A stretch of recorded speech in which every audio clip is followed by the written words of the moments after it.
Hello everyone and welcome to a game a lot of you have already requested many times since it finished. It finished like 3 days ago on October 28th to be exact, and it lasted, well, from September 30th to October 28th, less than a month. And it's been 25 years since the legendary game Kasparov versus the World in 1999, where the game lasted for 4 months. Now, if you remember, I covered that game some 2 months ago, and I was talking about the game Anand versus the World, where it will be one move per day, and that's why, okay, it could last for a very, very long time. And well, now in 2024, people have access to much, much stronger engines than they did in 1999.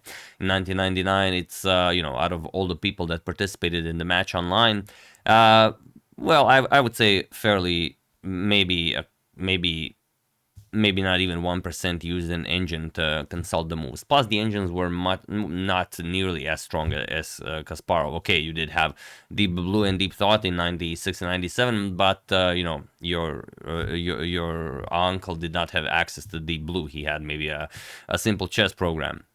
But okay, well, it could be strong. Kasparov had a very, very, very difficult time defeating the World, as I've shown in the video. If you haven't seen it, maybe watch it before this video, or you can watch it after this video. I will put a link, first thing you will see in the description below, just for you to have some sort of a reference point. And when Kasparov played against the World, it was okay. You had a team of commentators consisting of Etienne Bacroix, Irina Krush, and Elizabeth Petz. They were the three commentators that were discussing the position and the moves, and then giving some suggestions that you could vote for. If you were maybe they said, okay, this is interesting, this is interesting, this is interesting. If you preferred open positions, then obviously went for a sacrifice or maybe opening a file. If you were a player preferring close positions, then you would maybe barricade yourself like a turtle and wait for Kasparov to come at you. So many different ideas. My point being, the game was very, very tough for Kasparov, but in the end he managed to win in some 62 moves, if I remember correctly.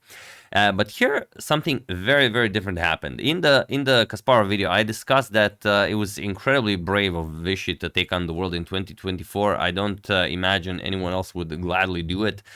Because everyone has access to an engine that can crush anyone, like in the palm of your hand. You just bring up a smartphone, you have an engine, you ask, okay, what to play in this position, and you can vote that move to play against Vishy. And if everyone did that, of course, Vishy would well, be a formidable opponent, and he would present definitely a challenge, but an engine would overcome anyone. It doesn't matter, even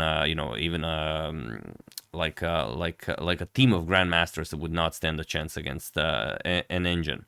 But something really, really different happened, which means that not everyone was using an engine, and I would be very interested to hear how many of them were, because I mean, some people were, obviously not a lot of them. But yeah, let's check out the game, and then we're going to discuss it a bit more. So Anand decided to open with pawn to c4. He goes for the English opening, and the World voted for pawn to e5. So you can vote for every move, and then the move that gets the most clicks, that move will be played. So pawn to e5 and knight to c3. We have knight to f6, knight to f3, and knight to c6. Every English is basically a 4 knights English. Maybe, very rarely it's not.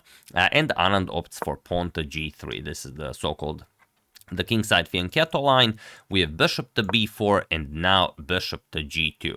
Just nicely developing. We have castles, and Anand throws in a knight to d5. Sort of a first real deviation from the main line. Castles is the main line here. Knight to d5, second most popular, but okay, still very, very played. We have pawn to e4, knight to h4, and now pawn to d6. Again, rook e8, a bit more popular. Here we have pawn to d6, castles, and now the position has been reached quite a few times, and even amongst strong players. For example, Levon Aronian defeated Fabiano Caruana. In this position, Levon launched forward with pawn to g5. Also, Pregnananda defeated Nakamura with pawn to g5.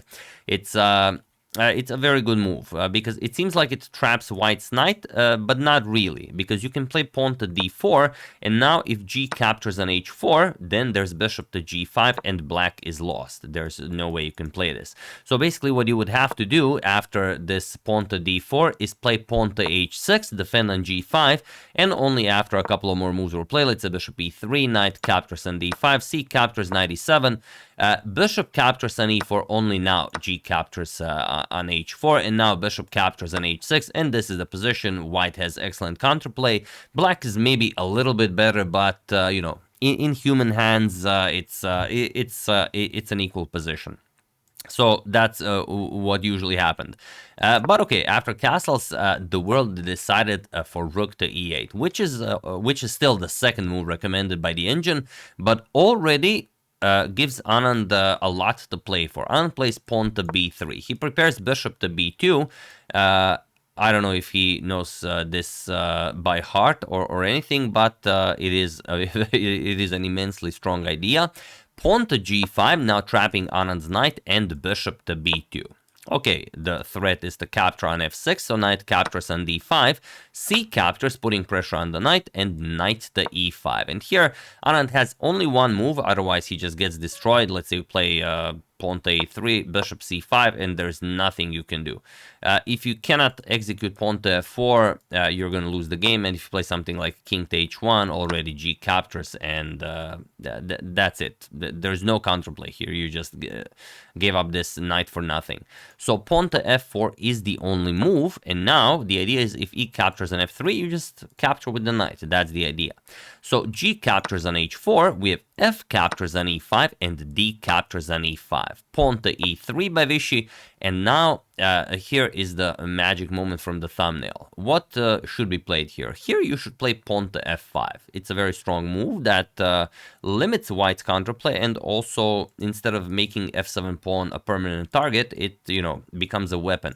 Or even queen to g5, that also can be played. Looks very nice. But here queen captures on d5 was voted by the world, and it's straight up a losing move. So you can see it's move 14. The world does not cheat, and also, as the title suggests, all the world's a pawn grabber. Feel free to pause the video, and if you haven't seen it, it's a pretty cool idea. Feel free to pause the video and win the game for Vishy while I give you a couple of seconds.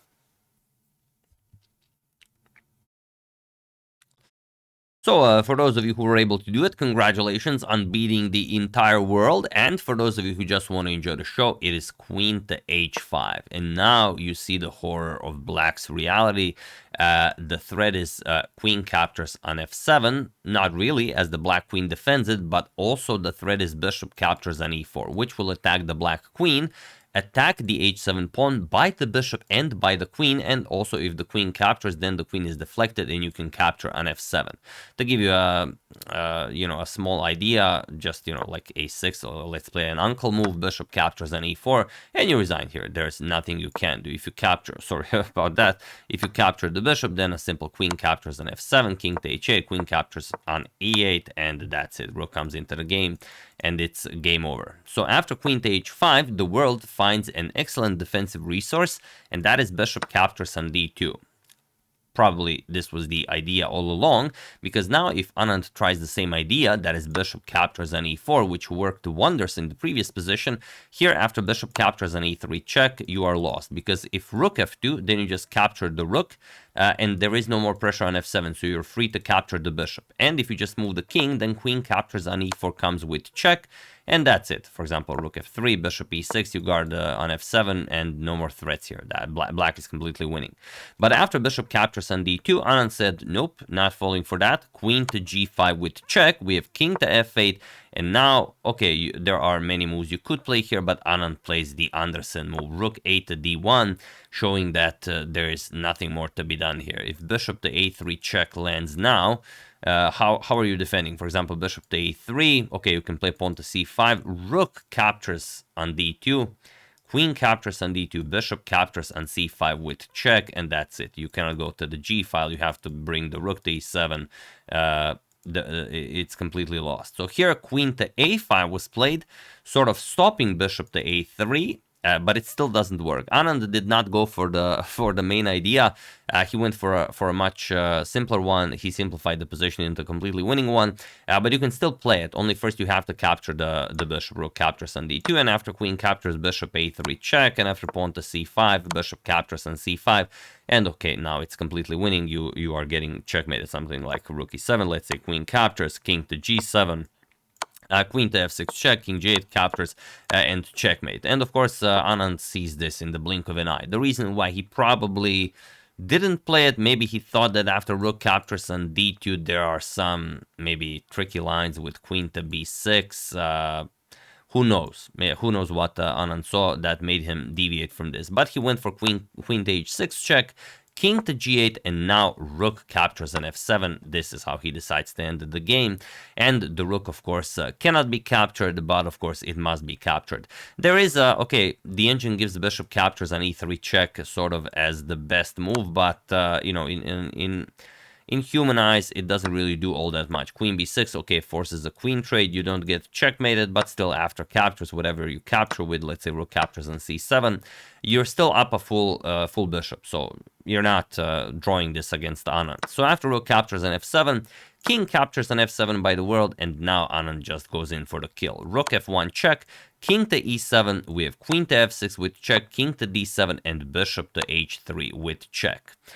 Rook to e6 only move. Anand captures it. Queen captures on e6. King to d8 and rook to f8. And Anand delivers checkmate and beats the world in mere 24 moves. So yeah, what to say about that? Anand in 2024 crushes the entire world with access to, you know, whatever they want in 24 moves, whereas it took Kasparov in 1999. You know, that's pretty much prime Kasparov. 62 moves against the world that did not have access to any assistance. Like I said, okay, yes, some, but not nearly as strong. So what is it? Is it the commentators for this particular match, Anand versus the world, were Tanya Sashdev, Shagar Shah, Kostya Kavutsky, and FIDE master James Canty, and they were also discussing the positions, telling you maybe what to consider, what to play. So what do you think? What was the big difference? Is Anand just a much stronger player than Kasparov was in 1999, or you know, has the you know, global chess strength went down? Maybe, I don't know. Or has our dependence or reliance on engines, you know, made us incapable of thinking for ourselves regarding what move to play? Or maybe we just don't care. Maybe we just like to watch stuff happen on a screen. I don't know. What do you guys think is the reason for this? I'm you know, I couldn't decide. You know, watch my Kasparov video. There I was very concerned. It's the first link in the description below regarding this match. Like I had no idea what would happen. Would it be an interesting match? Yeah, I mean, if everyone plays fair, Anand is bound to crush the world, as you've seen here. So obviously everyone was fair. But yeah, I was very concerned, and yeah, I'm happy the world decided to keep it you know, legit and have a good game against Vishy, or you know, Kramnik would have his hands full, and you know, we'd be hearing a lot more about this match. But yeah, that's the game. Hope you guys enjoyed it. Like I said, first link in the description below. Check it out and see the difference. I would like to thank Carlos Rudy, Escalator Junkie, Richard Lapka, Stephen Bennett, and Robert Arathun for a contribution to my channel. Thank you a lot. Really appreciate it. As usual, you can check 2 of my previous videos here. Thank you for watching, and I will see you soon, continuing to check up on your wonderful suggestions and whatever else happens in the chess world. Thank you all. I will see you soon, and have an excellent rest of your day.